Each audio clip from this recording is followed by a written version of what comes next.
দুনিয়ার মানুষ আল্লাহর হাবিব রাতের গভীরে এমন ভাবে ইবাদত বন্দি করতেন, দাঁড়িয়ে দাঁড়িয়ে নামাজ আদায় করতেন, যে কারণে আল্লাহর হাবিবের কদম মোবারক, পা মোবারক পর্যন্ত ফুলেছিল।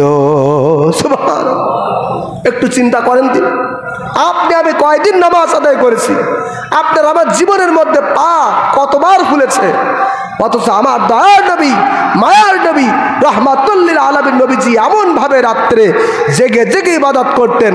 আম্মা জান আয়েশা বলছেন, কানা ইয়াকুমু মিনাল লাইল হাত্তা তানফাতিরা কদামাহু, নবী পাকের কদম মোবারক ফুলেছিল। সুবহানাল্লাহ। হযরত আম্মা জান আয়েশা সিদ্দিকা রাদিয়াল্লাহু তাআলা আনহা তিনি বলেন, হাজা ইয়া রাসূলুল্লাহ সাল্লাল্লাহু আলাইহি ওয়াসাল্লাম ওয়াকাদ গফারাল্লাহু লাকা মা তাকদ্দামা মিন যামবিকা ওয়া মা তাআখার। ইয়া রাসূলুল্লাহ, ইয়া হাবিবাল্লাহ, নবীজি আল্লাহ পাক আপনার জীবনের আগে এবং পরের সব গুনাহ মাফ করেছেন। আপনি মাসুম, আপনি নিষ্পাপ, আপনার কোনো গুনাহ নাই, তারপরও রাত্রে জেগে জেগে এত কষ্ট করে কেন নামাজ আদায় করেন? সুবহানাল্লাহ। নবীজি আপনার তো জীবনে গুনাহ নাই, আপনি তো মাসুম, আপনি তো নিষ্পাপ, আপনি কেন এত রাত্রে জেগে জেগে এত বেশি কষ্ট করে করে নামাজ আদায় করেন? সুবহানাল্লাহ। প্রিয় বাবাজিরা আমার, আল্লাহর হাবিব বলেছিলেন, আয়েশা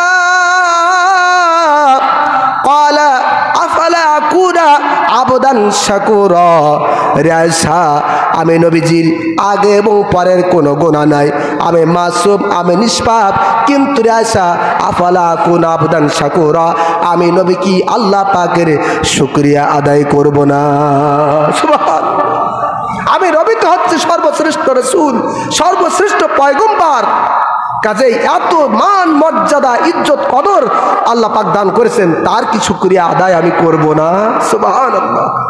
একটু চিন্তা করুন যে আল্লাহ পাক আমাদেরকে চক্ষু দিয়েছেন, হাত দিয়েছেন, পা দিয়েছেন, সুস্থ শরীর দিয়েছেন, তার বিনিময়ে আমরা আল্লাহ পাকের শুকরিয়া আদায় করতে জানি না। ঠিক কিনা বলুন?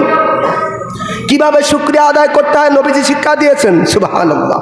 কিভাবে রাতের গভীরে জেগে জেগে ইবাদত বন্দি করতে হয় আমার দয়ার নবী, মায়ার নবীজি, রহমাতাল লিল আলামিন নবীজি শিক্ষা দিয়েছেন। সুবহানাল্লাহ।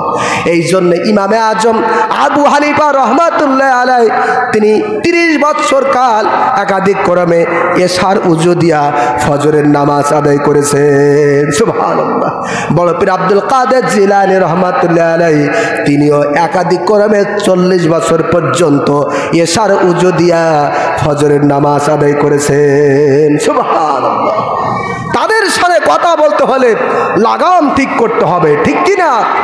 আজকে দুঃচরিত্রের কিছু মানুষ ইমামে আজম আবু হানিফা রহমাতুল্লাহ আলাইহির এই ঘটনা শুনলেই তারা বলে, তিনি যে এশার উজু দিয়া ফজরের নামাজ 30 বছর পর্যন্ত আদায় করেছেন, কাজেই রাতের বেলায় তার যে স্ত্রীর হক ছিল সে কি স্ত্রীর হক আদায় করি নাই? জোরে কর নাউজুবিল্লাহ। এমন কথা কেউ কেউ বলতে পারে? জোরে বলেন, বলতে পারে? হক কিভাবে কোন সময় আদায় করেছেন সেটা তো তোমার আর আমার দেখার দরকার নাই, ঠিক কিনা? কিভাবে আল্লাহ পাকের ইবাদত করতে হয় সেটাই আমাদের দেখার বিষয়, ঠিক কিনা বলেন?